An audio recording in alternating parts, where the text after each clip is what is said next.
From the depths of the ocean to the vast reaches of space, and even some quirky corners of everyday life, these incredible truths are guaranteed to make you question everything you thought you knew. So sit back, relax, and prepare to be amazed, because truth really is stranger than fiction. Wombat poop is uniquely cube-shaped, a feature that has fascinated scientists and animal enthusiasts alike. This peculiar trait serves an important purpose. It prevents the poop from rolling away, allowing wombats to use it as a territorial marker.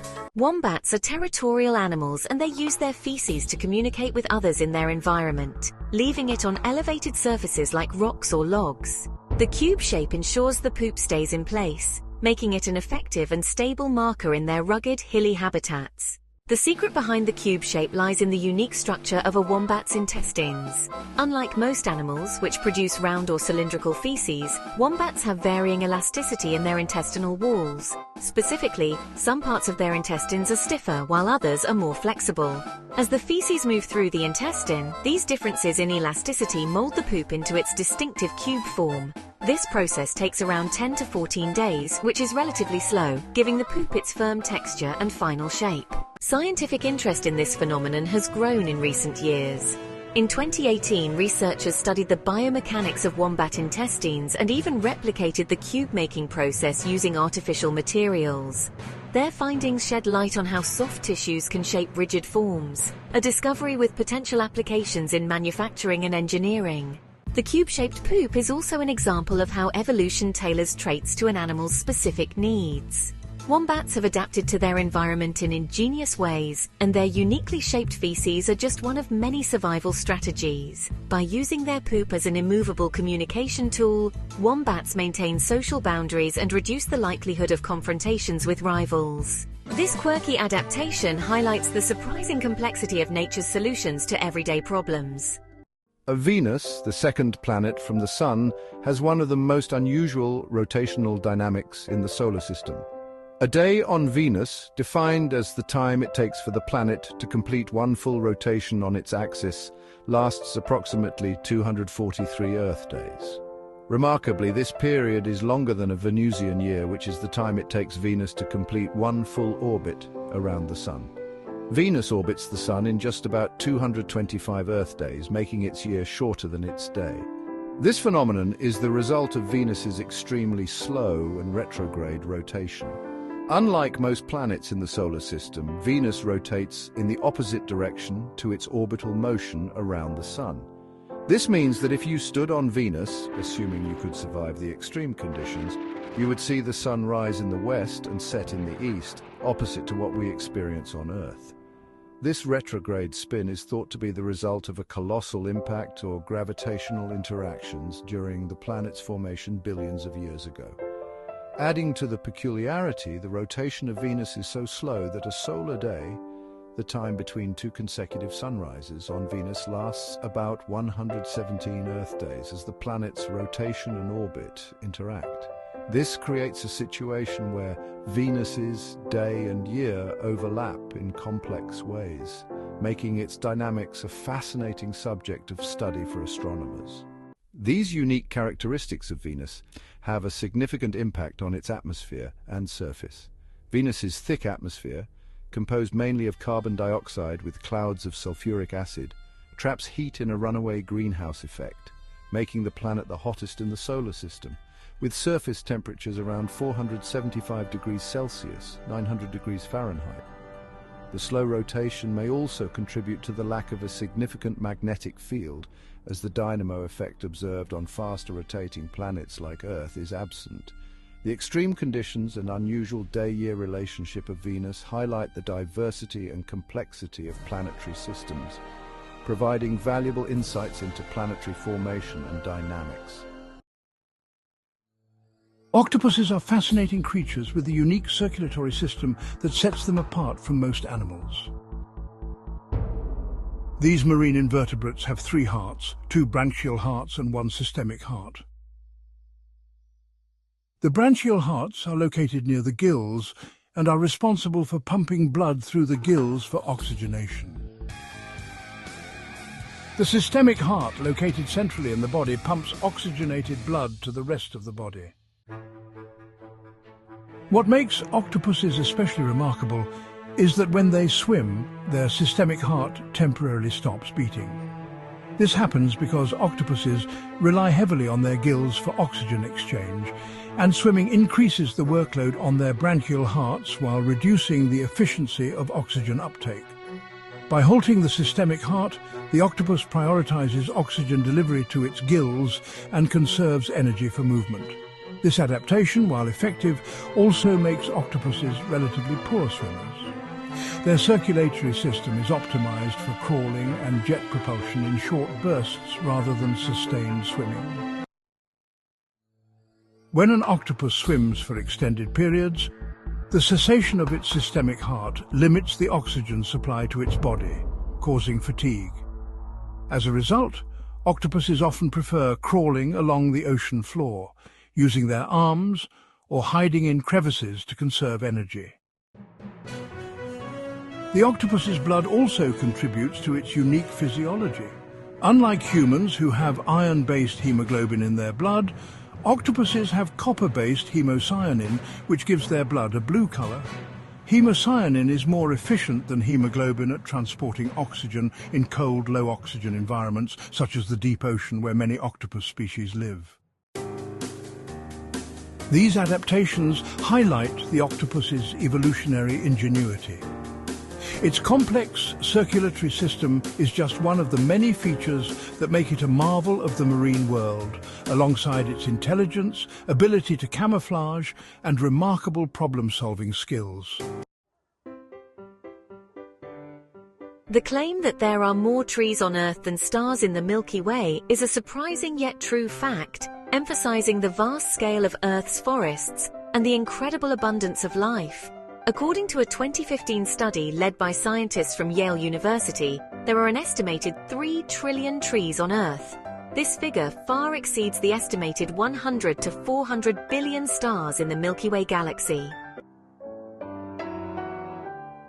The 3 trillion tree estimate was derived from a combination of satellite imagery, forest density data, and direct ground surveys from various ecosystems worldwide. Trees are distributed across a wide variety of biomes, from dense tropical rainforests in the Amazon to boreal forests in Canada and Siberia. While the number might seem astronomical, it represents a significant decline from earlier times. Human activity, including deforestation, urbanization, and agriculture, has reduced the number of trees on Earth by nearly half since the dawn of human civilization. In contrast, the estimate of stars in the Milky Way comes from astronomical models and observations. While exact counts are impossible due to the vast distances and dust clouds obscuring parts of our galaxy, scientists use indirect methods like the galaxy's mass and brightness to estimate the number of stars. The figure of 100 to 400 billion stars is a broad range, reflecting the uncertainties in these methods. The comparison between the number of trees and stars serves to highlight the richness of Earth's biosphere and the interconnectedness of life. Trees play a critical role in maintaining ecological balance by producing oxygen, sequestering carbon dioxide, and providing habitat for countless species. In a cosmic context, while stars are the building blocks of galaxies, trees are fundamental to the survival of life on Earth. Despite the seemingly large number of trees, their decline poses a significant threat to global biodiversity and climate stability. Each year, millions of trees are lost to deforestation, contributing to habitat loss, climate change, and a decrease in global air quality. The comparison between trees and stars underscores the need to protect and restore forests as a vital component of Earth's ecological health. In essence, while the vast number of trees on Earth may exceed the stars in the Milky Way, it also serves as a reminder of our planet's finite resources and the importance of sustainable stewardship. Sloths, known for their slow movements and laid-back demeanor, possess some remarkable adaptations, including their ability to hold their breath for extended periods. Incredibly, sloths can hold their breath for up to 40 minutes, surpassing even dolphins, which typically hold their breath for about 10 to 15 minutes during dives. This surprising capability is rooted in the unique biology and lifestyle of sloths. Sloths are exceptionally slow-moving animals with an extremely low metabolic rate, about half that of a similarly sized mammal. This reduced metabolism means their bodies consume oxygen at a slower rate, allowing them to retain their breath for extended durations without requiring frequent gas exchange. This is particularly beneficial when sloths are submerged or need to avoid detection by predators near water.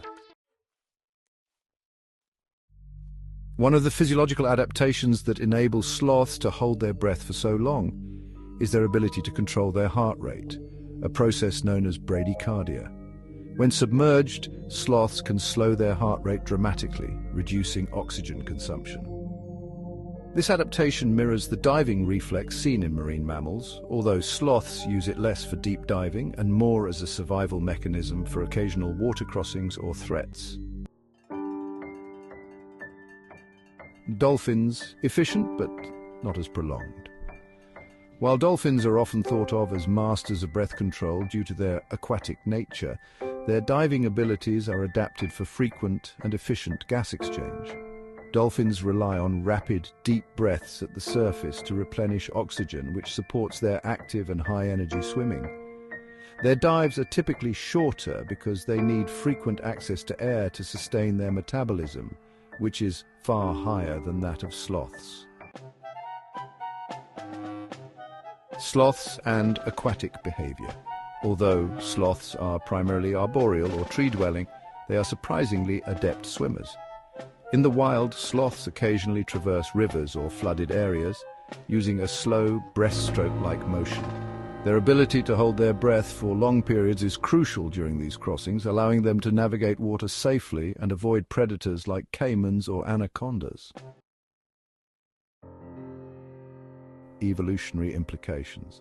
This breath-holding capability in sloths is likely an evolutionary byproduct of their low-energy lifestyle rather than a primary adaptation for aquatic life. It underscores how sloths have evolved to survive in their environments, where energy conservation is key, whether in the trees or near water. The fact that sloths can hold their breath longer than dolphins, a species renowned for its aquatic prowess, highlights the surprising and often underestimated abilities of these gentle tree-dwelling creatures. It's a testament to the diverse strategies animals employ to thrive in their respective niches. The fact that butterflies taste with their feet is one of the most fascinating aspects of their biology, showcasing the extraordinary adaptations that insects have evolved to thrive in their environments. This ability is due to specialized sensory organs called chemoreceptors located on their feet, particularly on their tarsal segments. These chemoreceptors are sensitive to chemical cues in their environment, allowing butterflies to taste surfaces they land on and determine whether they are suitable for feeding or laying eggs. When a butterfly lands on a plant, its feet instantly analyze the plant's chemical composition. For species that feed on nectar, this mechanism helps identify flowers that contain sugars or other nutrients they need.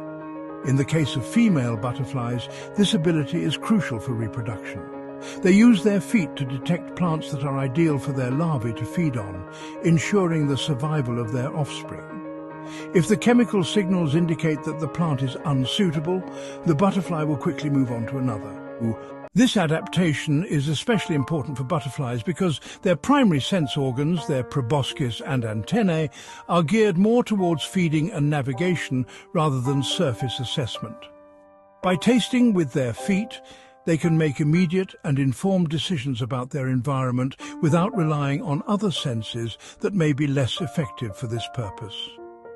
This efficiency is critical for their survival, especially given their relatively short lifespans.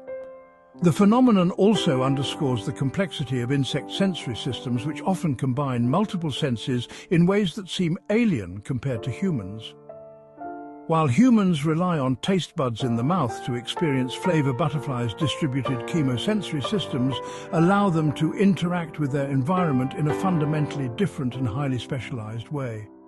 This unique method of tasting is not only a marvel of evolution, but also a reminder of the diverse ways life adapts to challenges in nature.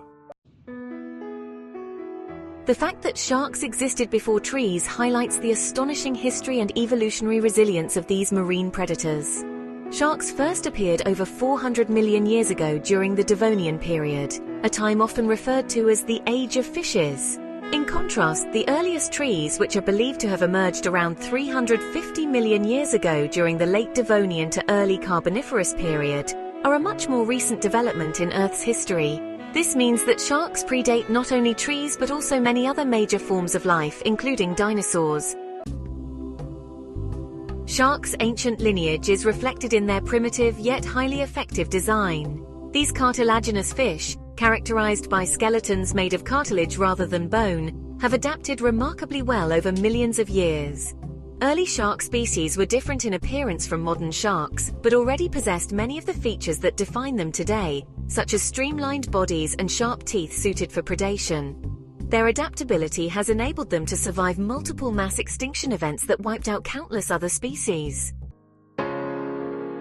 On the other hand, the first trees, such as the extinct genus Archaeopteris, were not quite like modern trees. They were more akin to giant ferns or other primitive vascular plants, which played a significant role in transforming Earth's atmosphere by increasing oxygen levels and creating more stable ecosystems. Trees eventually evolved into diverse forms that now dominate terrestrial ecosystems, but their emergence was preceded by millions of years of marine dominance by sharks and other early aquatic life forms. This comparison between sharks and trees offers a humbling perspective on the vast timeline of Earth's history. While trees revolutionized terrestrial landscapes and ecosystems, sharks ruled the oceans long before plant life took root on land. The fact that sharks have persisted for so long underscores their resilience and the effectiveness of their evolutionary design, making them some of the most successful survivors in the history of life on Earth. The heart of a blue whale, the largest animal to have ever lived on Earth, is a marvel of nature's engineering. This organ is not only astonishingly large, but also incredibly powerful, reflecting the immense size and needs of this marine giant. Weighing approximately 400 pounds or about 180 kilograms and roughly the size of a small car, the blue whale's heart is proportionally designed to pump blood through its colossal body, which can reach lengths of over 100 feet or 30 meters, and weigh as much as 200 tons. One of the most striking facts about this heart is that its main arteries are so large that a human could theoretically fit through them.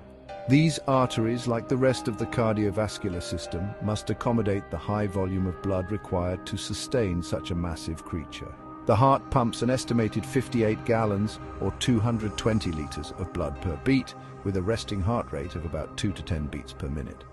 During dives, this rate can slow even further to conserve oxygen, showcasing the blue whale's incredible physiological adaptations to its oceanic lifestyle. Despite its size and power, the blue whale's heart is remarkably efficient. The whale's massive lungs oxygenate the blood, which the heart then circulates throughout the body to support its enormous muscles and organs. Even the whale's brain, one of the largest in the animal kingdom, is reliant on this powerful circulatory system to function effectively. The sheer scale of the blue whale's heart offers a fascinating perspective on life at the upper limits of biological possibility. It underscores the extraordinary adaptations necessary for survival in the vastness of the oceans. The fact that a human could theoretically swim through its arteries is a testament to the blue whale's enormity and serves as a powerful reminder of the diversity and scale of life on Earth. The behavior of sea otters holding hands while they sleep, known as rafting, is one of the most endearing and practical adaptations observed in the animal kingdom. This behavior helps sea otters maintain physical connection with one another, preventing them from drifting apart while resting on the water's surface. It is particularly useful in their natural habitats, which often have strong ocean currents and tides. Sea otters form these rafts by linking their paws or sometimes entangling themselves in kelp, which acts as an anchor to keep them stationary. Rafting not only provides physical security, but also strengthens social bonds among otters. Groups of sea otters in a raft can vary in size from a few individuals to as many as 100, depending on factors such as location and environmental conditions. This behavior is especially critical for mothers and pups. A mother sea otter will hold her pup's paw or keep it wrapped in kelp to ensure its safety while she forages for food. The bond between a mother and her pup is strong, and this hand-holding habit is a vital part of nurturing and protecting the young. Rafting also plays a role in conserving energy. By staying together, sea otters can minimize exposure to environmental risks like predators and rough waters. This behavior underscores their social nature and cooperative tendencies, which are essential for their survival in cold coastal environments. In addition to being practical, the sight of sea otters holding hands has captured the hearts of people around the world, symbolizing unity and affection. It serves as a reminder of the intricate and sometimes touching ways animals have evolved to thrive in their ecosystems, while also appealing to human fascination with animal behavior.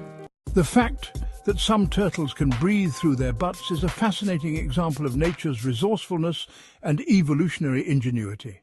This unique ability, known as cloacal respiration, allows certain species of turtles to extract oxygen from water using specialized structures in their cloaca, a multi-purpose cavity located at the base of their tail.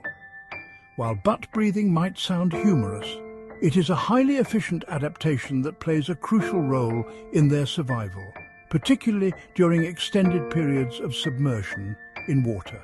Cloacal respiration is most commonly observed in aquatic and semi-aquatic turtles, such as the Australian Fitzroy river turtle and the eastern painted turtle. These species possess cloacal bursae, sac-like structures lined with an extensive network of blood vessels. These bursae act much like gills, allowing oxygen to diffuse directly into the bloodstream from water passing over them. This adaptation is especially useful during hibernation in cold water, where oxygen availability is low and the turtle's metabolism slows down significantly. The ability to breathe through their cloaca enables turtles to conserve energy. Unlike lung respiration, which requires muscular effort to expand and contract the lungs, cloacal respiration is a passive process. This makes it particularly advantageous in situations where energy conservation is critical, such as during hibernation, or when staying underwater for extended periods to avoid predators. While cloacal respiration is not the turtle's primary method of breathing, they still rely on their lungs for most of their oxygen needs. It serves as a vital backup system in challenging conditions. This ability exemplifies the incredible diversity of respiratory adaptations in the animal kingdom and underscores how species evolve to thrive in specific environments. The concept of cloacal respiration may seem odd to humans, but it highlights the complex and often surprising ways animals have adapted to their habitats. It's a reminder that survival in nature often involves creative solutions that defy our typical understanding of biology.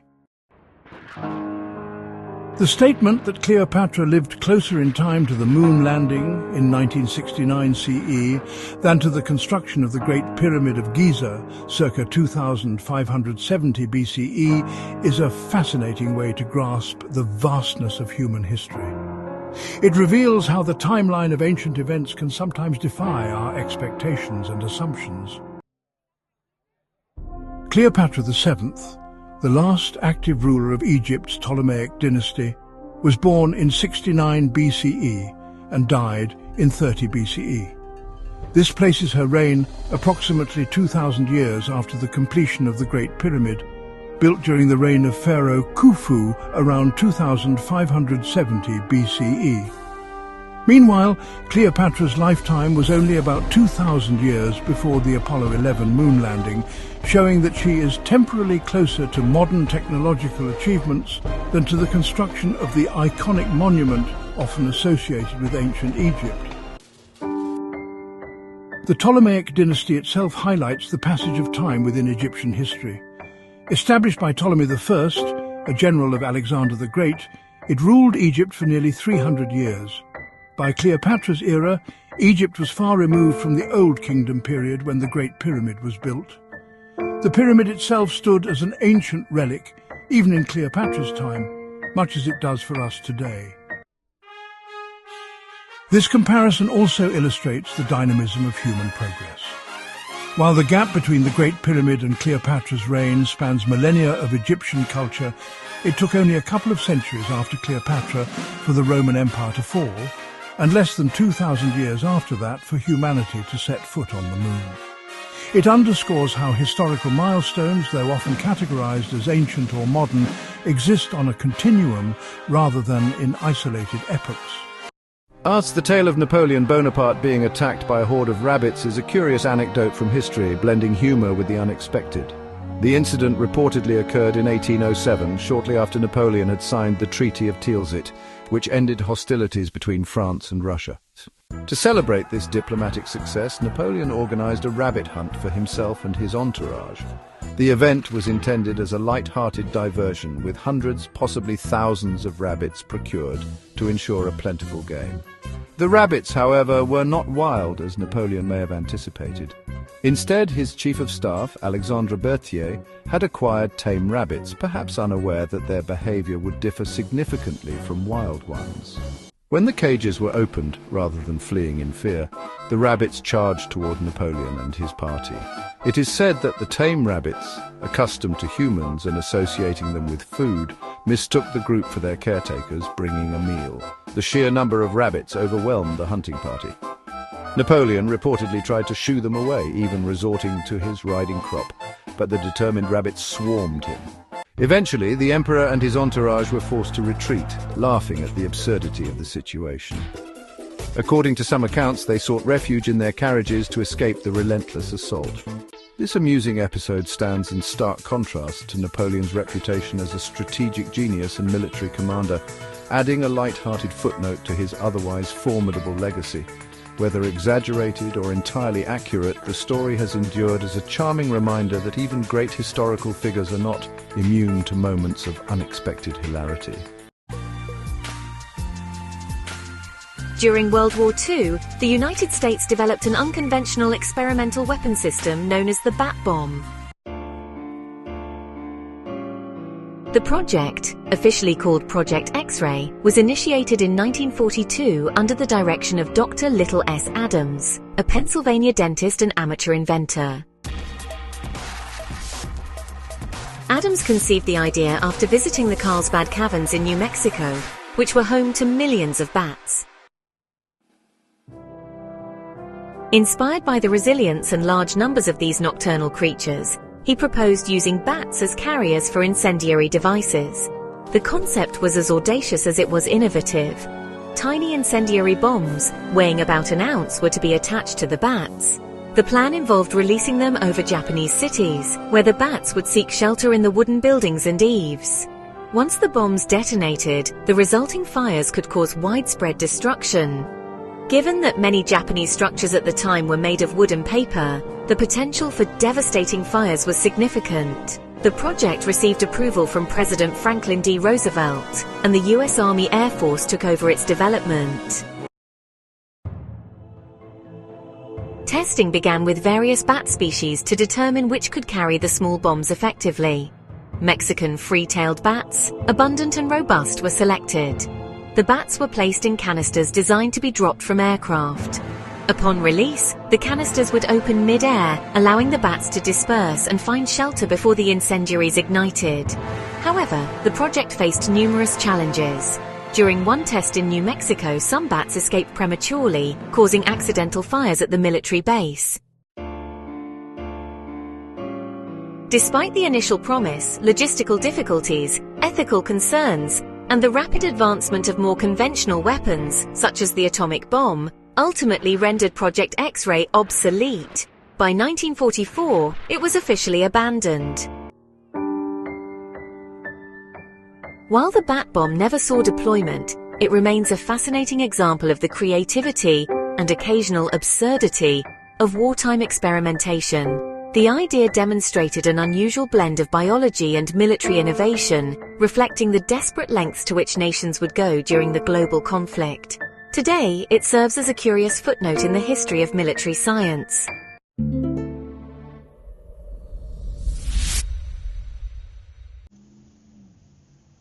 The Eiffel Tower, an iconic symbol of France, undergoes a fascinating phenomenon related to heat expansion.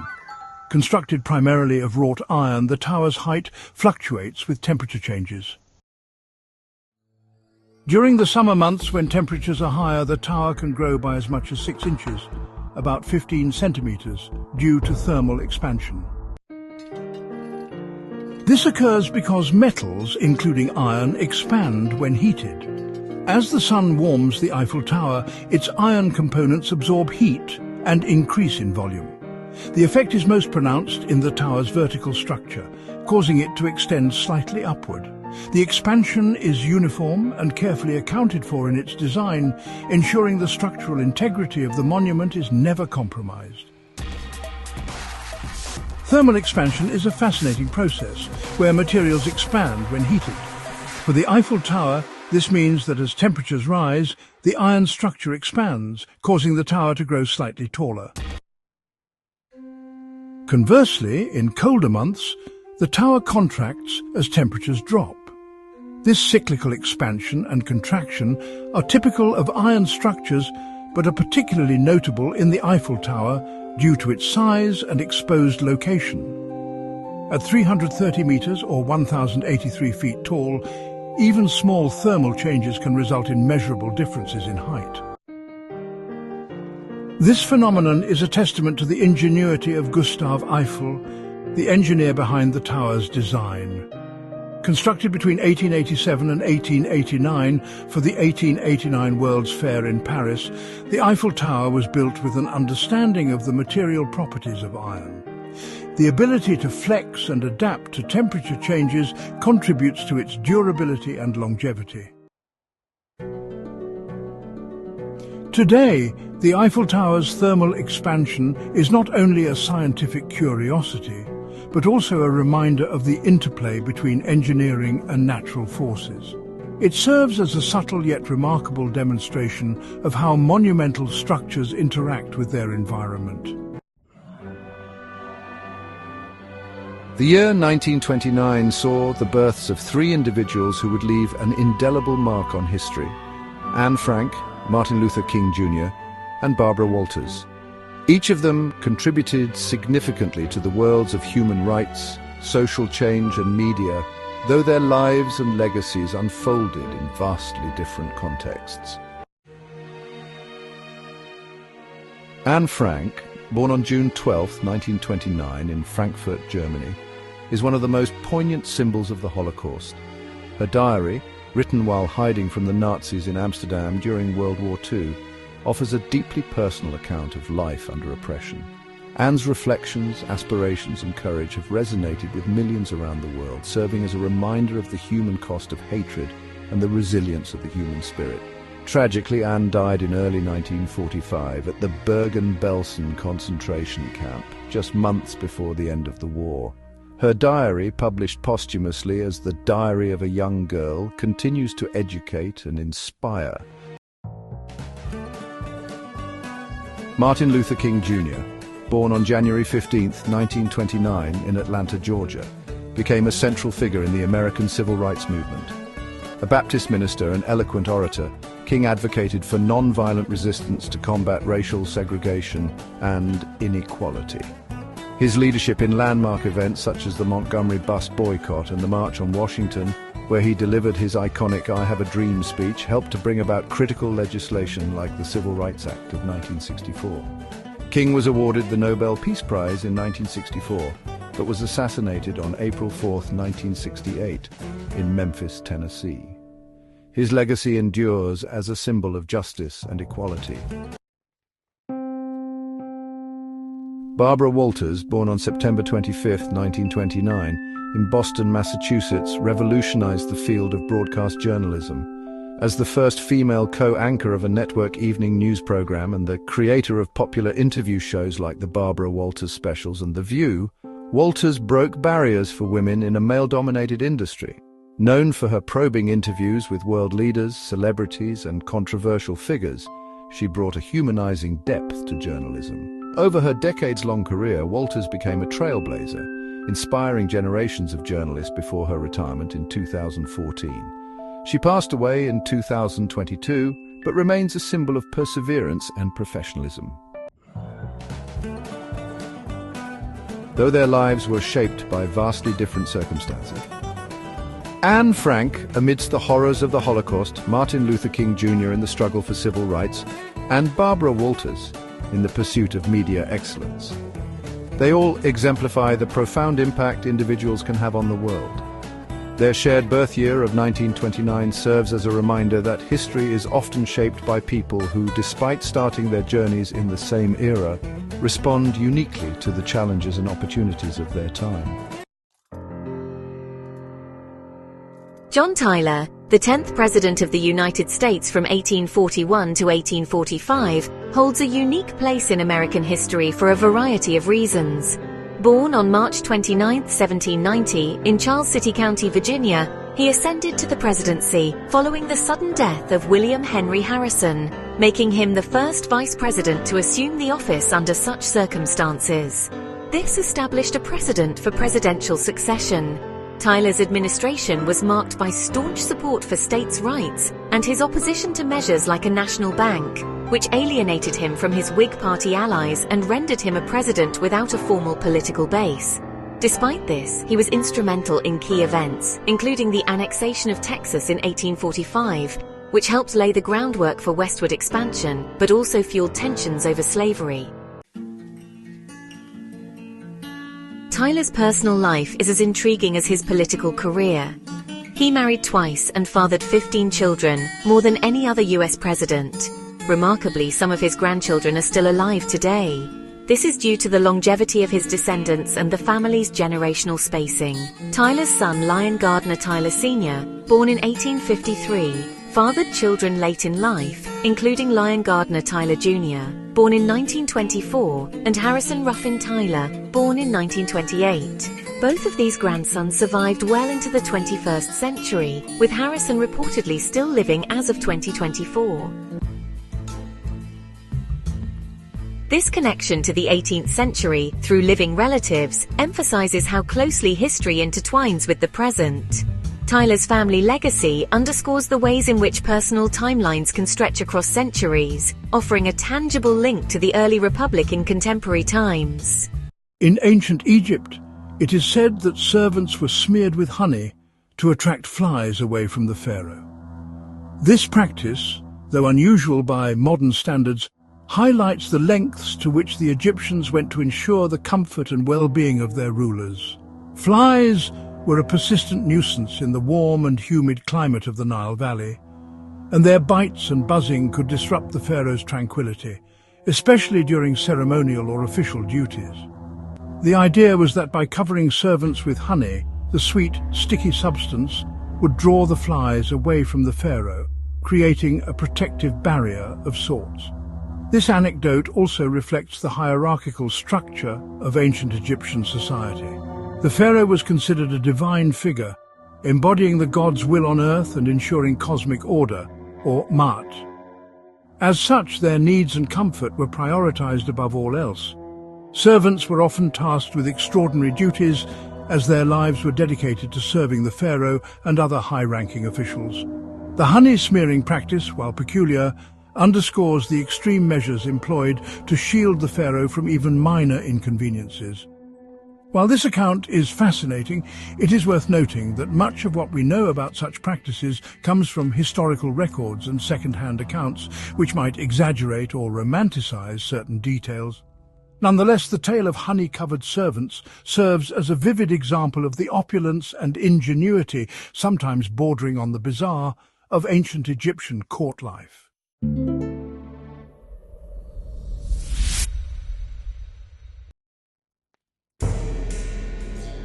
The Great Fire of London, which broke out on September 2nd, 1666, was one of the most catastrophic events in the city's history. It began in a bakery on Pudding Lane, owned by Thomas Fariner, and quickly spread due to the densely packed timber-framed houses and strong winds. Over the course of 4 days, the fire consumed around 80% of the city within the old Roman walls, including 13,200 homes, 87 parish churches, St. Paul's Cathedral, and numerous public buildings. However, the official death toll was remarkably low, only 6 recorded deaths. The low number of fatalities is often questioned, as the records from that time may not have accounted for the deaths of the poor or unregistered residents. Many likely perished in the chaos, their remains unidentifiable in the ashes. The true number of casualties might have been much higher. Still, the limited recorded deaths are striking given the scale of destruction and the ferocity of the fire. One reason for the low death toll was the early warning and rapid evacuation efforts. People fled the flames, taking what possessions they could carry. Some sought refuge on the River Thames using boats to escape, while others made their way to open fields beyond the city limits. Additionally, the fire spread primarily through the wealthier parts of London, where residents were better equipped to flee. In the aftermath of the fire, London underwent significant rebuilding, which included the redesign of St. Paul's Cathedral by Sir Christopher Wren and the establishment of fire regulations. The disaster also spurred changes in urban planning, with wider streets and buildings made of brick and stone instead of wood. The fire, though devastating, marked a turning point in London's history, paving the way for a safer and more modern city. The Guinness World Records book, a globally recognized compilation of human achievements and natural phenomena, has an interesting origin tied to pub culture. It was conceived in the early 1950s by Sir Hugh Beaver, the managing director of the Guinness Brewery in Ireland. The story goes that during a hunting trip in 1951, Sir Hugh found himself debating with friends about the fastest game bird in Europe. Realizing there was no reference book to definitively answer such questions, he saw an opportunity to create a resource to settle such disputes, particularly those that often arose in pub conversations. The idea evolved into a project aimed at compiling a book of facts and records that could be used to resolve arguments and foster friendly competition. To bring the concept to life, Sir Hugh enlisted the help of Norris and Ross McWhirter, twin brothers and fact-collecting researchers with a knack for compiling data. The first edition of the Guinness Book of Records was published on August 27, 1955. It quickly became a bestseller, with its entertaining mix of superlatives and trivia captivating readers. The book's association with the Guinness Brewery helped cement its popularity, as pubs became a natural setting for its use. Patrons would refer to the book to settle bets or simply to marvel at its contents.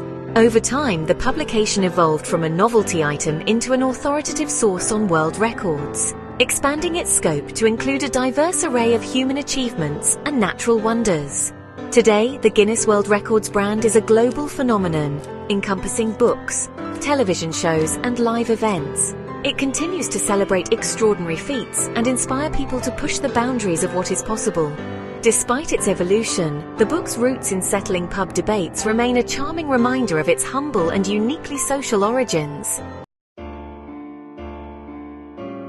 Abraham Lincoln, the 16th President of the United States, is widely celebrated for his leadership during the Civil War and his role in ending slavery.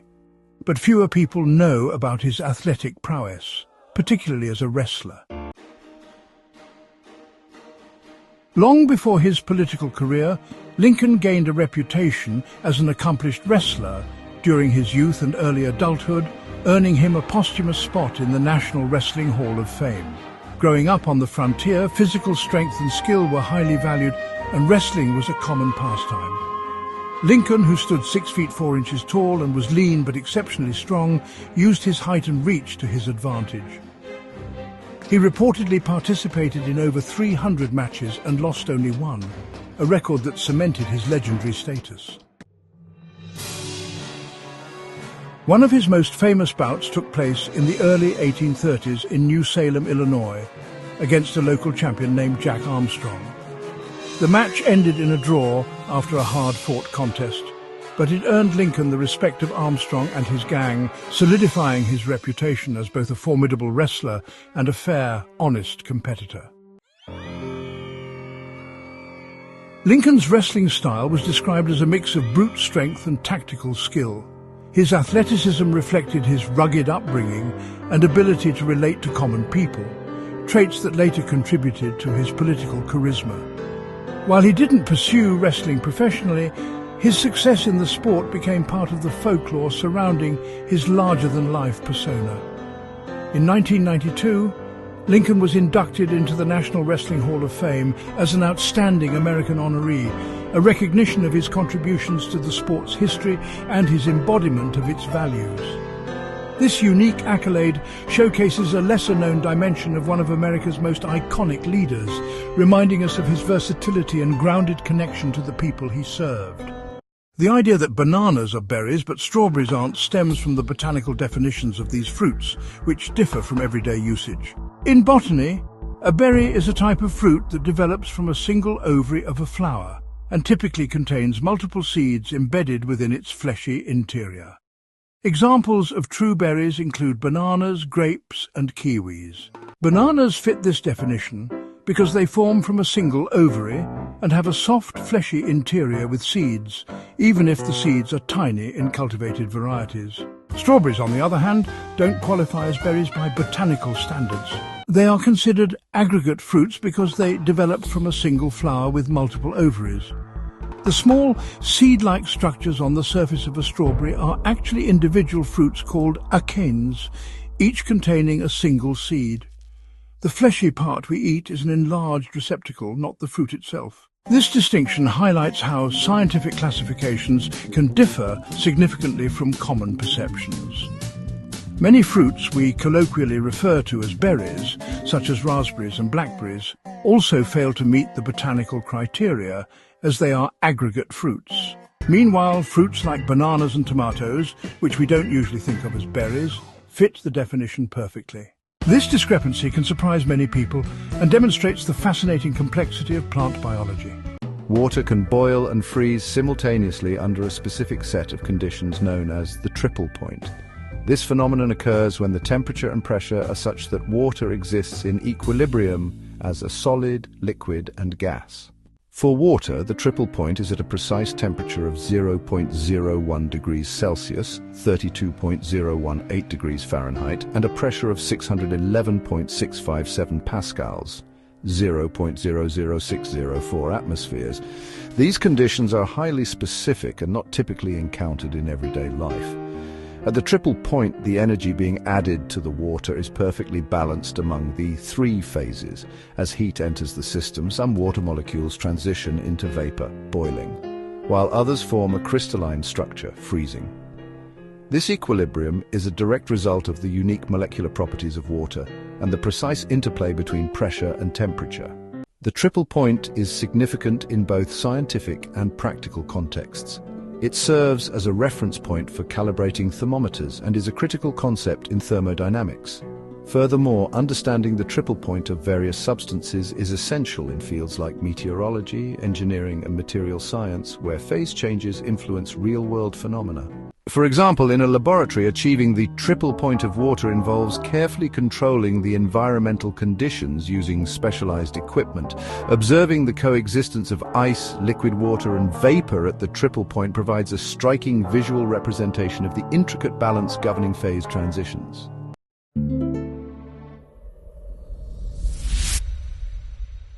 The fax machine, or facsimile, was a groundbreaking invention patented by Alexander Bain in 1843, well before the telephone became a reality. Bain, a Scottish clockmaker and inventor, devised a method for transmitting images using synchronized pendulums, making it the world's first device capable of electronically reproducing documents. His invention was rudimentary compared to modern fax machines, but it laid the foundation for future advancements in telecommunications and imaging technology. Bain's device worked by scanning an image line by line with a stylus. The machine would convert the visual information into electrical signals, which were then transmitted to a receiver. The receiver in turn recreated the image using a chemically treated surface. Although the process was slow and the quality of the transmitted image was limited, the principles of scanning and encoding information in this way remain central to modern faxing. This innovation predated the telephone by over 3 decades, highlighting the visionary nature of Bain's work.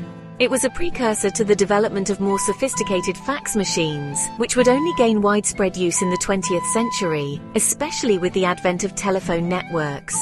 Bain's invention demonstrates how early technologists imagined ways to bridge distances and share information long before many of the tools we take for granted today were even conceived. The immortal jellyfish, known scientifically as Turritopsis dohrnii, is a remarkable marine creature capable of defying the aging process. Found in oceans worldwide, it is renowned for its extraordinary biological ability to revert to an earlier stage of its life cycle under certain conditions, effectively allowing it to escape death by natural aging.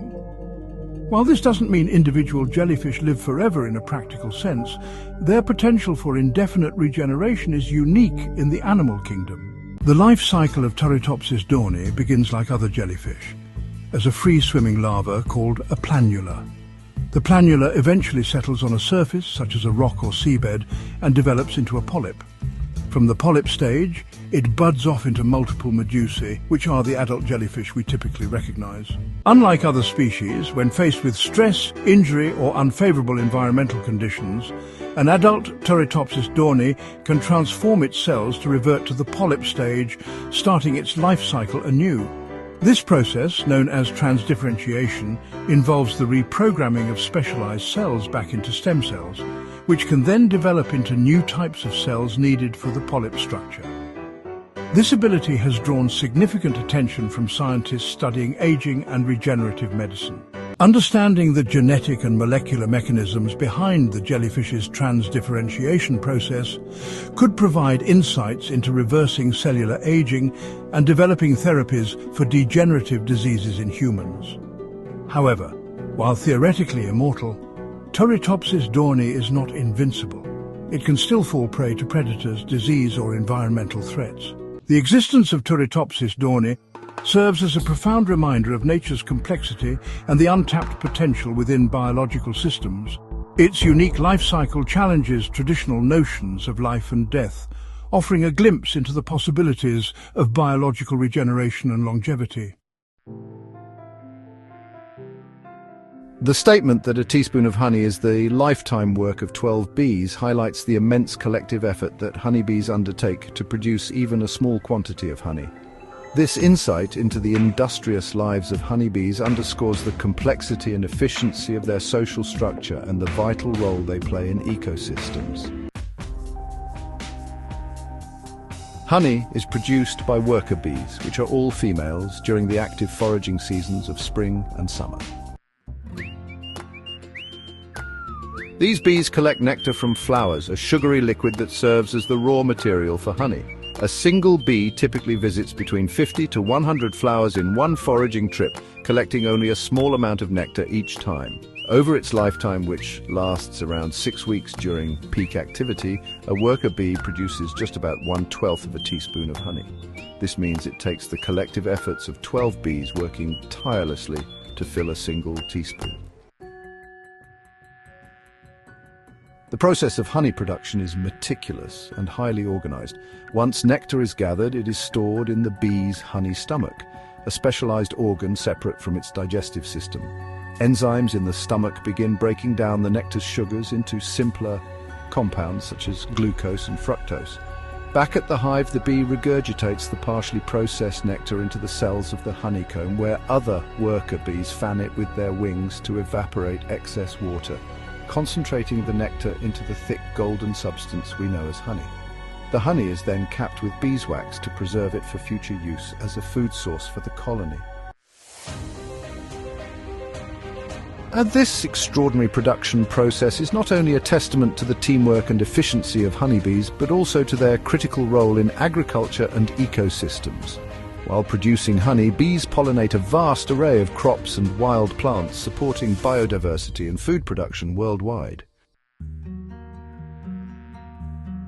However, the scale of their effort also highlights their vulnerability. Declines in bee populations due to habitat loss, pesticides, climate change, and disease have raised concerns about the sustainability of this essential process. Recognizing the sheer labor behind each drop of honey emphasizes the importance of protecting honeybee populations. Their work, while seemingly small on an individual level, contributes significantly to ecological balance and human food security.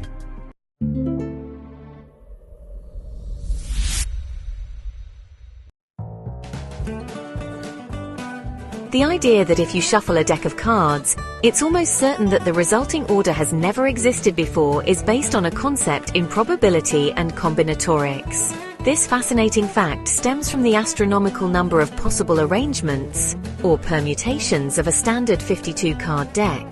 The number of these permutations is given by 52 factorial, which is the product of all integers from 52 down to 1. 52 factorial equals 52 times 51 times 50 times, and so on, down to 2 times 1.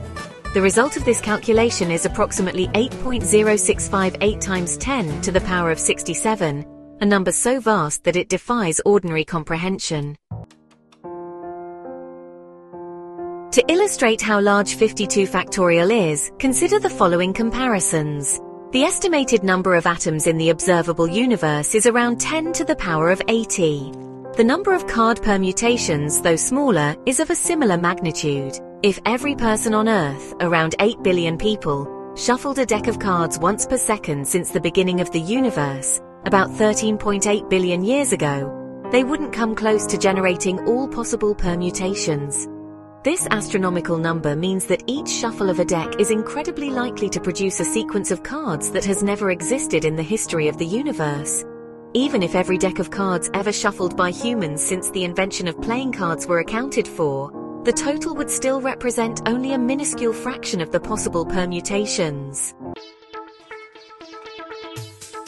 Each card in the deck has an independent position relative to the others, and the number of combinations grows exponentially as more cards are added. This rapid growth in permutations is a fundamental characteristic of factorial mathematics, making the number of unique arrangements practically infinite on a human scale. Practical implications. While it's theoretically possible to repeat an arrangement, since 52 factorial is finite, the chances of it happening randomly are so low as to be negligible. The randomness introduced by a proper shuffle ensures a near total uniqueness of the order every time. This has practical applications in games of chance, where shuffling creates fairness by making outcomes unpredictable. A reflection on probability and uniqueness. The realization that each shuffled deck represents a likely one-of-a-kind order is a humbling reminder of the vastness inherent in combinatorial mathematics. It invites us to appreciate the concept of infinity in a tangible way, transforming an ordinary activity like shuffling cards into an encounter with the extraordinary. Your stomach's ability to function without digesting itself is one of the marvels of human biology. This is made possible by its extraordinary capacity to regenerate its lining every 3 to 4 days. This rapid turnover is crucial because the stomach lining is constantly exposed to highly acidic gastric juices and digestive enzymes, both of which are powerful enough to break down food and potentially the stomach's own tissues if left unchecked. The stomach plays a critical role in digestion by secreting gastric juices composed of hydrochloric acid and digestive enzymes like pepsin. These substances are essential for breaking down proteins into smaller peptides and preparing food for absorption in the intestines. However, the hydrochloric acid is highly corrosive, with a pH as low as 1.5 to 3.5, comparable to battery acid. Additionally, pepsin is a protease, an enzyme that digests proteins, which includes the proteins that make up the stomach's own tissues. To prevent self-digestion, the stomach has several protective mechanisms. First, the mucus layer. The inner lining of the stomach is coated with a thick layer of mucus, which acts as a physical barrier. This mucus contains bicarbonate, which neutralizes stomach acid near the stomach wall, protecting it from direct contact with the corrosive environment. Next, tight junctions. The cells of the stomach lining are tightly packed together, forming a strong barrier that prevents gastric juices from leaking into deeper tissues. And lastly, regeneration. Despite these protections, the harsh environment of the stomach causes significant wear and tear on its epithelial cells. To counteract this, the stomach regenerates its epithelial lining every 3 to 4 days. This rapid cell turnover ensures that damaged or dead cells are replaced promptly, maintaining the integrity of the stomach wall. The regenerative process is driven by stem cells located in the stomach's gastric glands. These stem cells divide rapidly, producing new epithelial cells that migrate upward to replace the worn-out ones lining the stomach. This continuous cycle ensures the stomach remains functional and intact despite the constant assault of acid and enzymes. When the stomach's protective mechanisms fail or are overwhelmed, conditions like gastritis, which is the inflammation of the stomach lining, or peptic ulcers can develop. These occur when the acid damages the stomach tissue, often exacerbated by factors like Helicobacter pylori infection, prolonged use of non-steroidal anti-inflammatory drugs, excessive alcohol consumption, or stress. In severe cases, untreated ulcers can lead to perforation of the stomach wall, which is a medical emergency. The stomach's ability to continuously rebuild itself highlights the precision and resilience of the human body. The balance between the destructive forces of digestion and the protective mechanisms of regeneration ensures that the stomach can perform its vital role without succumbing to its own power. Understanding this process not only sheds light on how the stomach works, but also emphasizes the importance of maintaining good gastrointestinal health. The inability to burp in space is a peculiar and fascinating consequence of microgravity, the condition of near weightlessness experienced by astronauts in orbit. On Earth, gravity plays a crucial role in the functioning of the digestive system, particularly in separating gases from liquids and solids in the stomach. In space, the absence of gravity disrupts this process, making burping as we know it virtually impossible. Under normal conditions on Earth, when you swallow food, liquid, or even air, your stomach fills with a mixture of solids, liquids, and gases.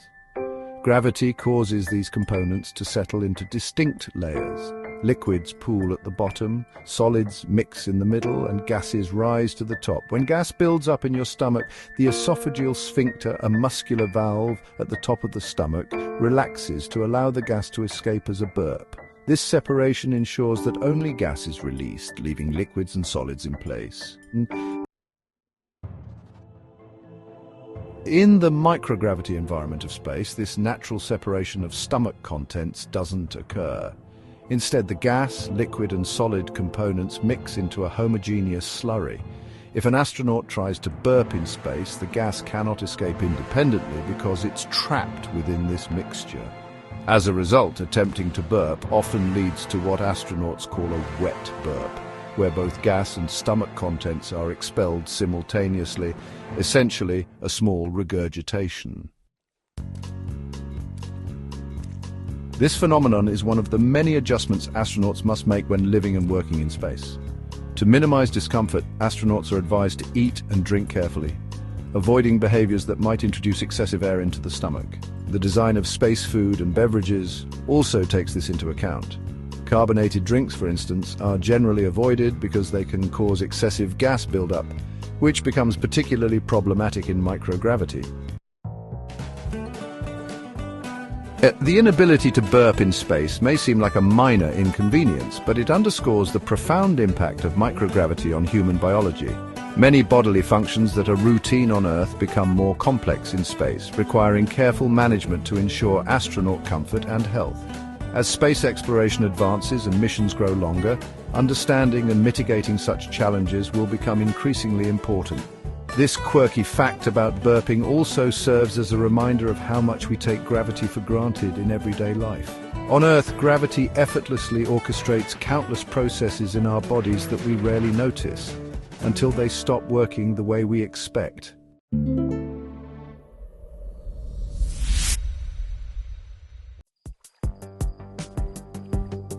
The idea that there are more stars in the universe than grains of sand on all the Earth's beaches is a breathtaking reflection of the scale of the cosmos.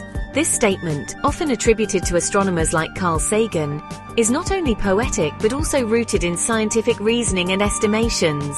It emphasizes the vastness of the universe and the humbling realization of humanity's small place within it. To understand the comparison, consider the number of grains of sand on Earth's beaches. While it's impossible to count every grain directly, scientists estimate that there are roughly 7.5 times 10 to the power of 18, or 7.5 quintillion grains of sand on all the beaches of the world. This estimate is based on the average size of a grain of sand, the depth and width of sand layers on beaches, and the total area of sandy coastlines. The number of stars in the observable universe is even more staggering. Our galaxy, the Milky Way, alone contains about 100 to 400 billion stars. The observable universe is estimated to contain about 2 trillion galaxies, many of which are similar in size to the Milky Way, while some are even larger. Multiplying the number of stars per galaxy by the estimated number of galaxies, astronomers arrive at a figure of approximately 1 times 10 to the power of 24 stars, 1 septillion stars. When comparing 10 to the power of 18 grains of sand on Earth to 10 to the power of 24 stars in the universe, it becomes evident that the number of stars far exceeds the number of sand grains. To put it in perspective, for every grain of sand on every beach, there are likely around 1 million stars in the observable universe. This comparison only considers the stars in the observable universe, which is limited to what light has had time to reach us since the universe began, about 13.8 billion years ago. The total universe may be far larger, potentially infinite, containing an uncountable number of stars. If this is the case, the disparity between stars and grains of sand would be even greater. This comparison inspires a profound sense of awe about the scale of the universe. It underscores the limitations of human comprehension when faced with astronomical numbers and distances. While grains of sand are tangible and familiar, stars are distant and mysterious, yet they both serve as metaphors for the sheer abundance of the cosmos. The phrase also reminds us of the interconnectedness of the universe. Grains of sand are formed by processes like erosion and weathering on Earth, while stars are born from the collapse of cosmic gas clouds in faraway galaxies. Both represent the outcomes of natural processes that occur across vastly different scales and timescales. This comparison is more than just a fact. It's a gateway to deeper curiosity about the universe and our place within it, encouraging both wonder and humility. The statement, "A bolt of lightning is 5 times hotter than the surface of the sun," captures the astonishing intensity of lightning, one of nature's most dramatic phenomena. This comparison emphasizes the incredible energy involved in lightning strikes and the unique physical conditions they create. A typical bolt of lightning can reach temperatures of approximately 30,000 Kelvin or 53,540 degrees Fahrenheit or 29,727 degrees Celsius at its core. This extreme heat is generated in an instant as electrical energy travels through the air, ionizing it into a plasma, a state of matter where electrons are stripped from atoms. This ionization process, combined with the immense electrical discharge, creates the extraordinary temperatures associated with lightning. By contrast, the surface of the Sun, known as the photosphere, has an average temperature of about 6,000 Kelvin or 10,340 degrees Fahrenheit or 5,727 degrees Celsius. This is considerably cooler than the temperatures reached in a lightning strike. However, it's important to note that the Sun's core is far hotter, around 15 million Kelvin, due to nuclear fusion processes. The extreme heat of lightning is a result of the immense electrical energy involved in its formation. A lightning strike typically occurs when a build-up of electrical charge in a cloud seeks to equalize with the ground or another part of the cloud. When this charge difference becomes great enough, a rapid discharge occurs, sending a current of up to 100,000 amperes through the atmosphere. This sudden flow of electricity heats the surrounding air to tens of thousands of degrees Kelvin in a fraction of a second. The incredible heat of lightning has a range of effects. Thunder. The rapid heating and subsequent expansion of the air around the lightning bolt create a shockwave which we perceive as thunder. Light. The heat ionizes the air producing the brilliant flash of light associated with lightning. Material effects: lightning can melt or vaporize materials it strikes, including sand, which can fuse into glass-like structures called fulgurites. Trees struck by lightning often explode or catch fire due to the intense heat and sudden vaporization of internal moisture. While a lightning bolt's temperature exceeds that of the sun's surface, the comparison is limited by the vastly different contexts. The sun's surface maintains its temperature consistently across an enormous area fueled by nuclear fusion, whereas the extreme heat of lightning is localized and fleeting, lasting only microseconds. Awe-inspiring energy. The fact that a transient bolt of lightning can momentarily outshine the surface heat of our sun highlights the extraordinary energy present in Earth's atmosphere. It's a reminder of the power of natural phenomena and the intricate physics at play in the world around us. Understanding the properties of lightning not only deepens our appreciation of its beauty and power, but also underscores the importance of respecting its dangers. Its extraordinary heat, combined with its electrical force, makes it a phenomenon to marvel at and approach with caution.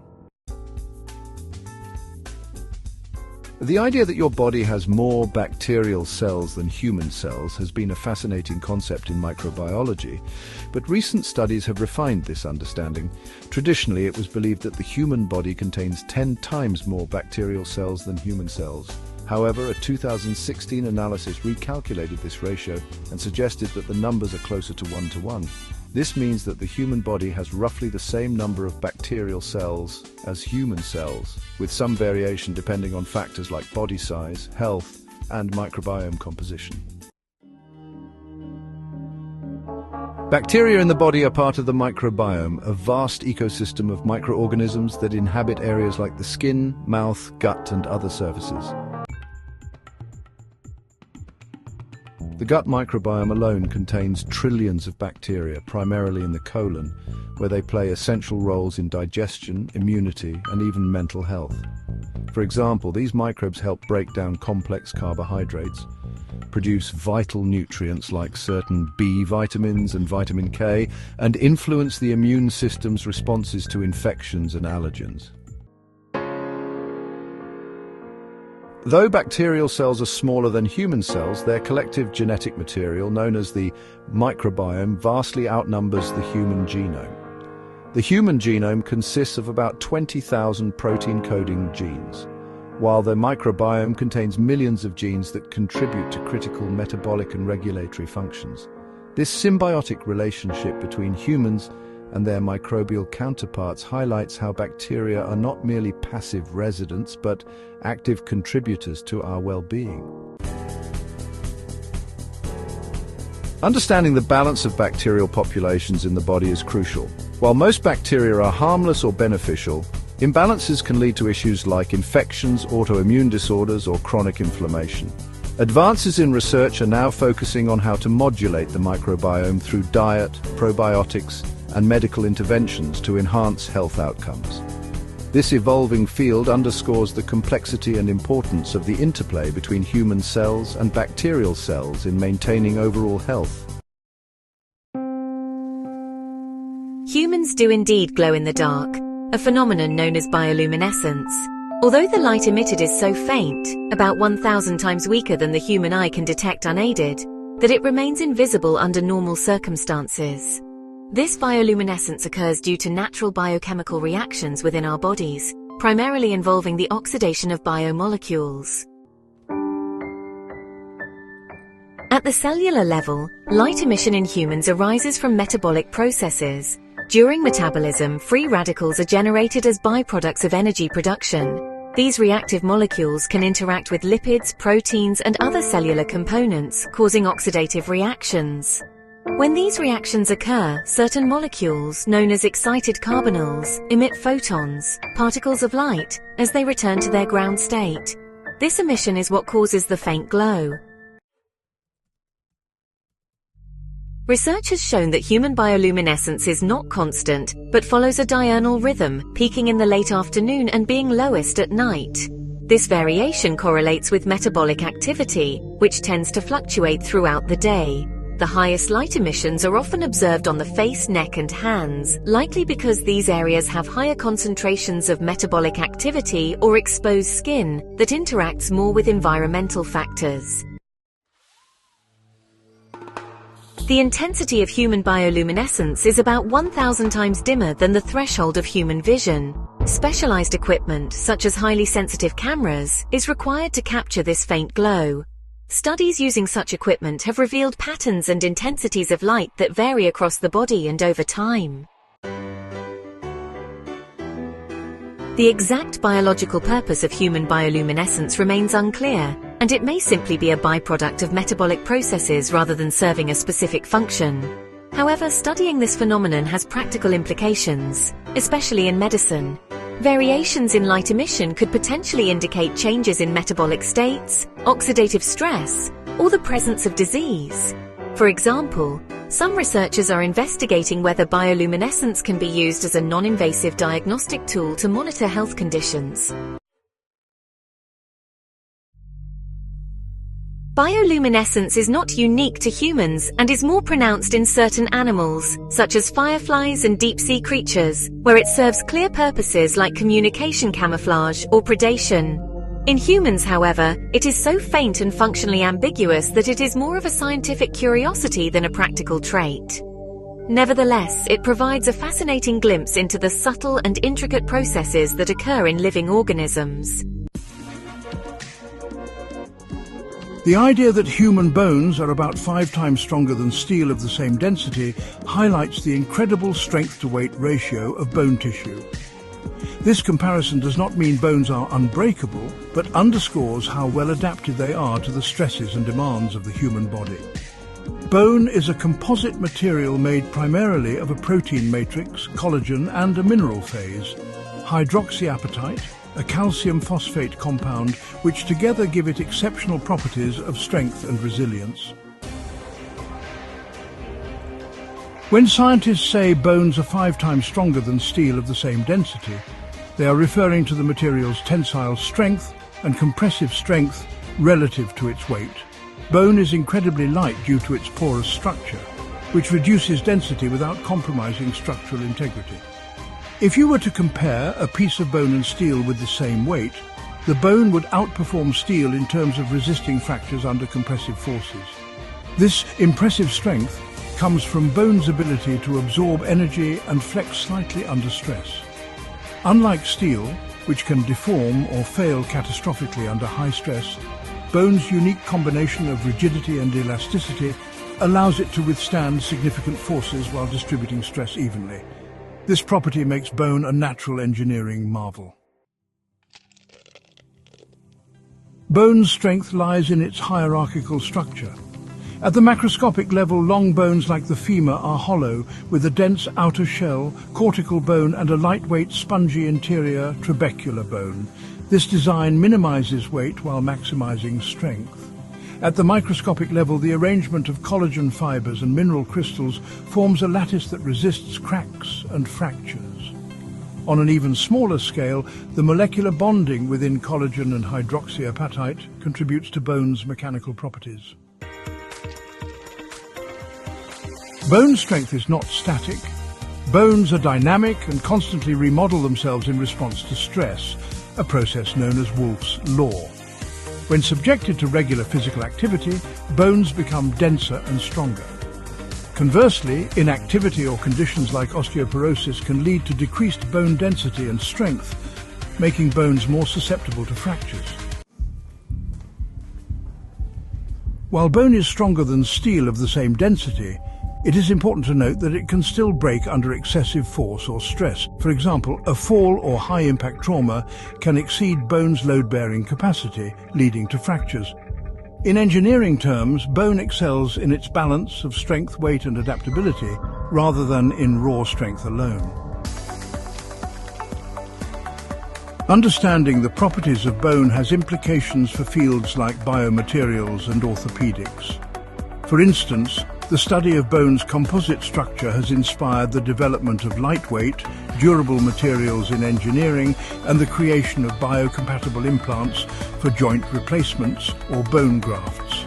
Additionally, treatments for bone diseases and injuries often focus on harnessing or mimicking bone's natural regenerative capacity. Ultimately, the strength of bone reflects millions of years of evolution, optimizing it for the roles it plays in protecting vital organs, enabling movement and supporting the body. Its remarkable properties, strength, resilience and adaptability, underscore why bone is one of nature's most fascinating materials.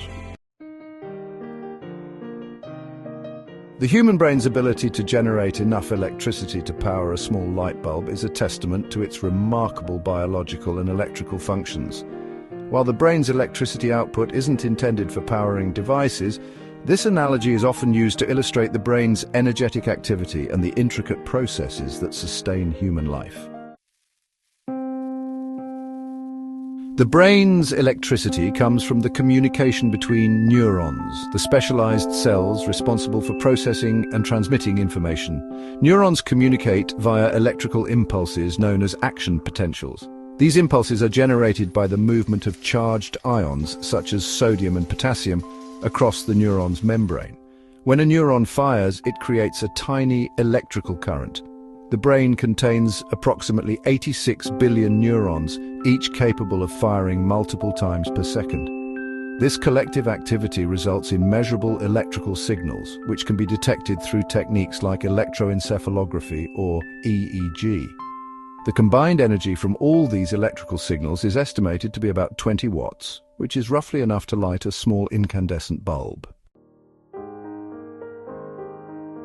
Although the brain generates electricity, it is also a highly energy-demanding organ. Despite accounting for only about 2% of the body's weight, the brain consumes around 20% of the body's energy at rest. This energy is used to maintain the ionic gradients necessary for neural signaling, support synaptic activity, and sustain other essential functions. The brain's energy demands are fueled by glucose and oxygen delivered through the bloodstream.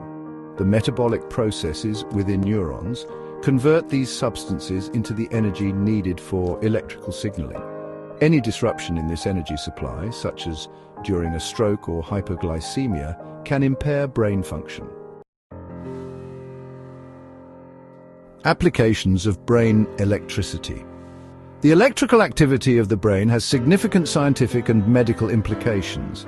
EEG, for instance, allows researchers and clinicians to monitor brain function by recording electrical patterns. This tool is used to diagnose conditions like epilepsy, monitor sleep disorders, and study brainwave patterns associated with different mental states. Moreover, the brain's electrical properties are inspiring advancements in neurotechnology. Brain-computer interfaces, or BCIs, for example, harness electrical signals from the brain to control external devices, offering hope for individuals with paralysis or other motor impairments. Symbolic power. The analogy of the brain generating enough electricity to power a light bulb is not just a scientific fact, it's also a powerful symbol of human potential and creativity. It highlights how a biological organ can produce and manage energy in ways that sustain complex thought, emotion, and behavior. This metaphor connects the physical processes of the brain to the idea of illuminating human consciousness and ingenuity. Limitations and perspective. While the brain generates electrical energy, it does so in a way tailored to biological function rather than efficiency or external power. The 20-watt energy output pales in comparison to that of most electronic devices. Nonetheless, the brain's ability to manage this energy efficiently and adaptively remains a marvel of evolution, underscoring its unparalleled role in sustaining life and driving human innovation. The claim that the average person produces about 25,000 quarts, or roughly 23,700 liters, of saliva in a lifetime, enough to fill 2 average-sized swimming pools, underscores the impressive and often underestimated role saliva plays in human physiology. This remarkable production highlights the vital role saliva plays in digestion, oral health, and overall well-being. On average, a person produces about 1 to 1.5 liters of saliva per day, although this amount can vary depending on factors such as hydration, diet, age, and health. Saliva production is regulated by the salivary glands, three major pairs, parotid, submandibular and sublingual, and hundreds of minor salivary glands distributed throughout the mouth. These glands work together to keep the oral cavity moist and functional. Saliva is much more than just mouth moisture. It performs several critical functions. Digestive role. Saliva contains enzymes like amylase, which begins the breakdown of carbohydrates in the mouth. It also helps form a bolus, a soft mass of chewed food that is easier to swallow and move through the digestive system. Oral health. Saliva protects teeth and gums by neutralizing acids produced by bacteria, washing away food particles, and providing minerals like calcium and phosphate that help repair enamel. It also contains antimicrobial agents that combat harmful bacteria and fungi. Lubrication and speech. Saliva keeps the mouth moist, making it easier to speak and swallow without discomfort. Taste perception. By dissolving food molecules, saliva allows them to interact with taste buds, enhancing the perception of flavors. Over a typical lifespan of around 70 to 80 years, the cumulative daily production of saliva adds up to approximately 25,000 quarts. While this number is an estimate and varies from person to person, it illustrates the sheer volume of this vital bodily fluid generated quietly and continuously. The swimming pool comparison. To put 25,000 quarts into perspective, an average swimming pool holds approximately 12,000 to 15,000 gallons of water. Since 1 quart is equal to 0.25 gallons, 25,000 quarts translates to 6,250 gallons, roughly enough to fill 2 medium-sized swimming pools. While this comparison is figurative, it helps convey the scale of saliva production over a lifetime. Variations and health implications. Saliva production can vary significantly due to age, health conditions, and medications. For instance, conditions like xerostomia, or dry mouth, or Sjögren's syndrome reduce saliva production, leading to discomfort, difficulty swallowing, and increased risk of dental decay. Conversely, excessive saliva production or hypersalivation may occur due to certain medical conditions, medications, or oral irritants. Scientific and medical importance. The study of saliva has become increasingly significant in medical research. Saliva contains biomarkers that can be used to diagnose diseases, monitor hormone levels, and assess general health. Salivary diagnostics is a growing field, offering a non-invasive way to gain insights into systemic conditions like diabetes or infections. Conclusion. The production of saliva is a remarkable biological process that often goes unnoticed. From aiding digestion and protecting oral health to enabling speech and taste, saliva plays a multifaceted role in maintaining human life. The staggering amount produced over a lifetime is a testament to its importance and efficiency in keeping us healthy and functional. The claim that the human stomach can dissolve razor blades may sound shocking, but it is rooted in the impressive properties of stomach acid. Stomach acid, primarily composed of hydrochloric acid, is one of the most potent acids produced naturally by the human body. It has a pH level ranging between 1.5 and 3.5, making it strong enough to break down the complex molecules in food into absorbable nutrients. Its high acidity allows it to dissolve materials like bone and certain metals to some degree. This is why some experiments have demonstrated that stomach acid can corrode or dissolve a razor blade over time. Razor blades are typically made of stainless steel, which is resistant to corrosion. However, the hydrochloric acid in the stomach can weaken and break down the razor blade's surface, particularly if it is exposed for an extended period. Studies using simulated gastric acid in laboratory settings have shown that the acid can cause significant damage to a blade, but the process is not instantaneous. It takes hours or days for noticeable corrosion to occur. This illustrates the stomach acid's powerful role in digestion, but also underscores its limitations. It does not completely dissolve metal instantly. Despite this capability, swallowing a razor blade or any sharp or hazardous object is highly dangerous and should never be attempted. The stomach and digestive tract are lined with tissues that are vulnerable to cuts, punctures, and other injuries. Even if the stomach acid begins to corrode a blade, the sharp edges could cause severe damage to the esophagus, stomach lining, or intestines before the blade is dissolved. Such injuries could lead to infections, internal bleeding, or even death. Medical professionals emphasize the importance of seeking immediate attention if a sharp object is accidentally swallowed. The ability of stomach acid to break down tough materials is a fascinating aspect of human biology. It highlights how our bodies are equipped to handle complex tasks like digestion, but also reminds us of the limits of our anatomy and the potential risks of testing its boundaries. The human skeleton undergoes remarkable changes from birth to adulthood, one of which is the decrease in the number of bones. Babies are born with approximately 300 bones, many of which are made of cartilage or are small, separate bone structures.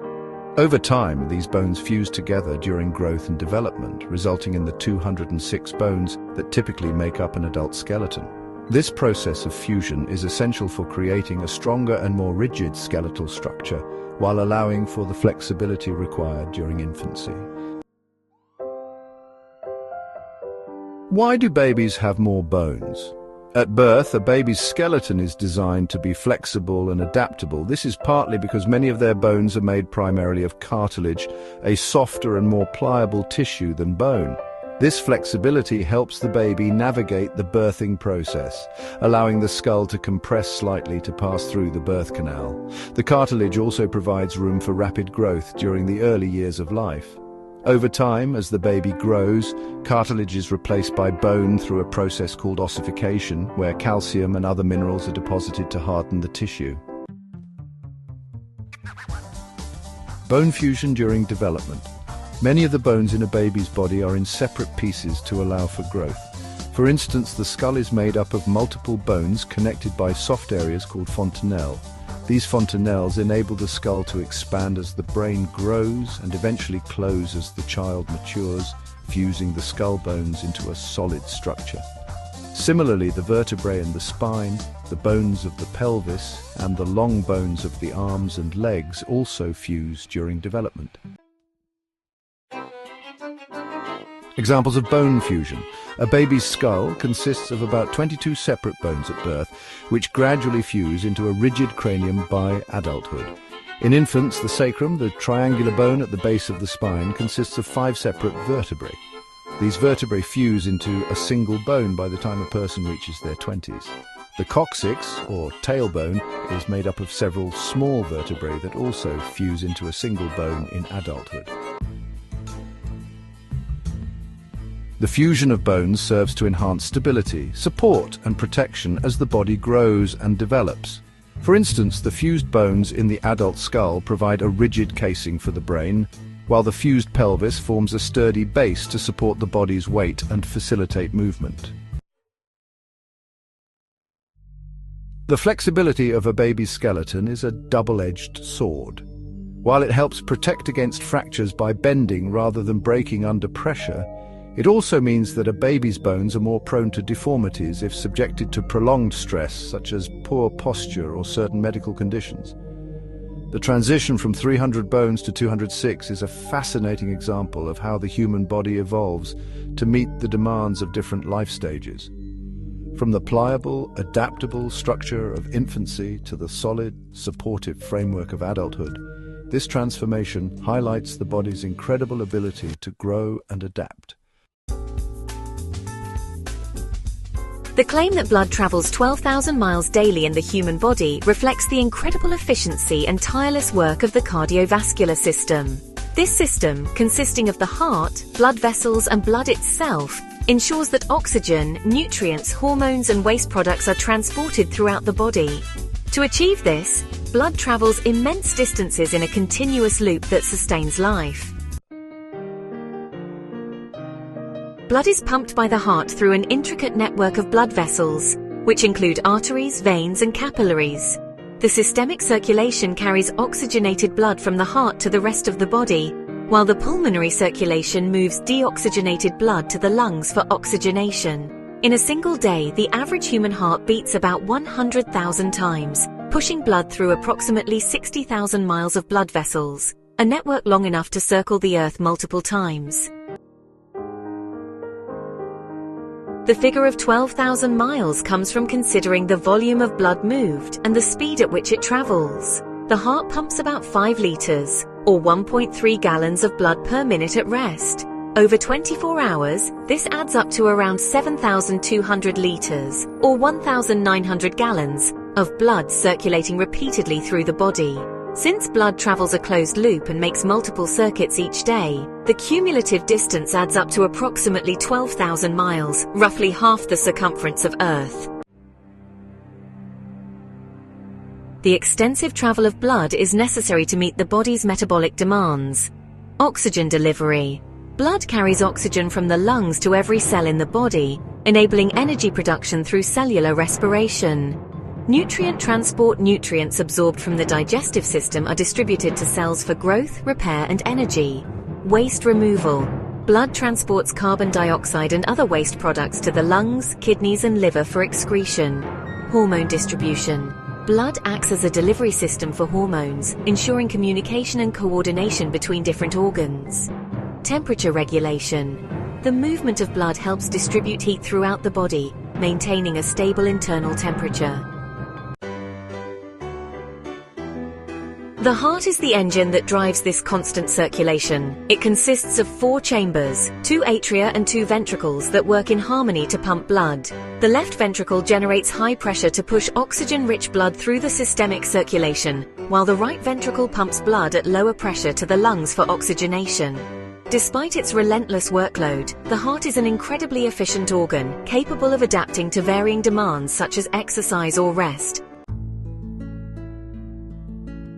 This daily journey of 12,000 miles highlights the cardiovascular system's extraordinary efficiency.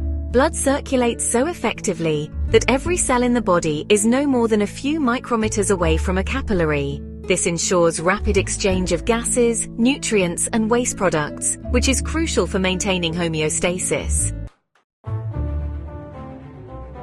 To put 12,000 miles into context, it is roughly half the Earth's circumference at the equator, about 24,901 miles. This means that the blood in your body essentially travels halfway around the world every single day, underscoring the incredible scale of work happening inside the body without conscious thought. In conclusion, the 12,000-mile daily journey of blood is a testament to the efficiency and complexity of the human circulatory system. This constant movement keeps us alive and thriving, ensuring that every cell in the body receives the resources it needs to function optimally. The claim that the pinky finger contributes 50% of your hand's strength might come as a surprise, given its relatively small size compared to the thumb or other fingers. However, the pinky finger plays a crucial role in grip strength, hand function, and dexterity, making it an unsung hero of the hand's biomechanics. The pinky finger, or 5th digit, is a critical component of the ulnar side of the hand, which includes the pinky and ring fingers. Together, these 2 fingers provide stability and strength during gripping motions, while the thumb, index, and middle fingers, the radial side, are responsible for precision and fine motor skills. The pinky and its neighbouring ring finger contribute significantly to the power grip, the type of grip used to hold objects like a hammer or a heavy bag. Studies have shown that removing or disabling the pinky finger can reduce the hand's grip strength by as much as 50% to 67%, depending on the activity. This dramatic reduction underscores the pinky's importance in generating force and stabilizing the hand during heavy lifting or pulling tasks. The pinky finger is supported by a network of muscles, tendons, and ligaments that connect it to the hand and forearm. These include flexor digiti, minimi brevis, and abductor digiti minimi, which help move the pinky and contribute to grip strength. Hypothenar muscles, located in the fleshy part of the palm beneath the pinky, provide power and stability for the ulnar side of the hand. Flexor and extensor tendons allow the pinky to bend, straighten, and coordinate with other fingers during gripping or manipulation. The pinky also plays a key role in creating a strong hand arch. When gripping an object, The pinky and ring finger work together to close the ulnar side of the hand around it, forming a stable hook that locks the object in place. Functional importance of the pinky. When grasping large or heavy objects, the pinky provides leverage and stability, helping distribute the load across the hand. The pinky helps balance the movements of the other fingers, ensuring precision and fluidity in tasks requiring coordination, like typing or playing a musical instrument. Many tools, such as pliers or screwdrivers, rely on the strength and stability provided by the pinky and ring fingers to function effectively. What happens without the pinky? Losing the pinky or experiencing weakness in it can severely impact hand function. People with injuries or conditions like Dupuytren's contracture, which affects the pinky and ring fingers, often experience difficulty with gripping, lifting, and other everyday tasks. While the thumb is vital for opposable movements, the pinky ensures the strength and stability needed for a full range of hand functions. A surprising evolutionary perspective. The pinky's importance in grip strength may also have evolutionary significance. Early humans relied on strong grips for survival tasks such as climbing, tool making, and carrying. While modern humans may not use their hands for such activities as often, the pinky remains a key contributor to hand strength, enabling us to perform both mundane and complex tasks. Conclusion: the pinky finger may be small, but its role in hand strength is monumental. It accounts for a significant portion of grip strength, working in concert with other fingers to provide power, stability, and dexterity. Without the pinky, everyday activities would become far more challenging, proving that even the smallest parts of our anatomy can have an outsized impact on our functionality. The claim that the tongue is the only muscle in the human body attached at just one end is a fascinating but slightly oversimplified notion. While it highlights the unique structure and function of the tongue, there are nuances to consider about its anatomy and role within the body. The tongue is a muscular hydrostat, meaning it is primarily made of muscle and functions without the support of bones. It is composed of intrinsic muscles, which control its shape and movement within itself, and extrinsic muscles, which anchor it to surrounding structures like the jaw and skull. These muscles give the tongue its remarkable flexibility, strength, and precision. While parts of the tongue are indeed free to move, the base of the tongue is anchored to multiple structures. Hyoid bone, a U-shaped bone in the throat to which the tongue is indirectly attached via the extrinsic muscles. Mandible, the lower jawbone, provides attachment for some of the tongue's extrinsic muscles. Styloid process, a bony projection from the skull to which the styloglossus muscle connects. Pharynx, the back of the tongue connects to the pharyngeal muscles, aiding in swallowing. The free end of the tongue is its anterior tip, which moves freely and plays a crucial role in speech, tasting, and food manipulation.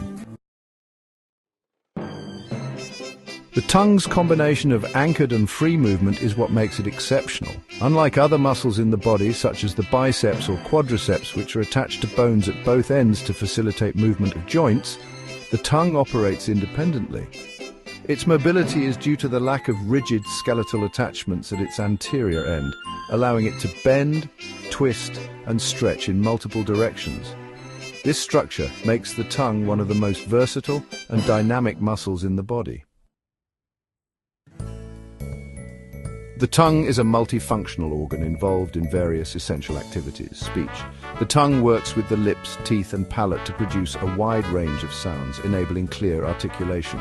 Taste. Covered with taste buds, the tongue detects 5 primary tastes: sweet, salty, sour, bitter, and umami.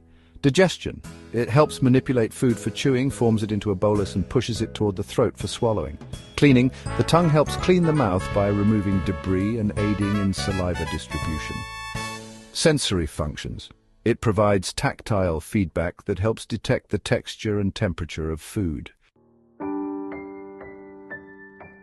The tongue's distinction of being attached at only one end is often highlighted for its mobility.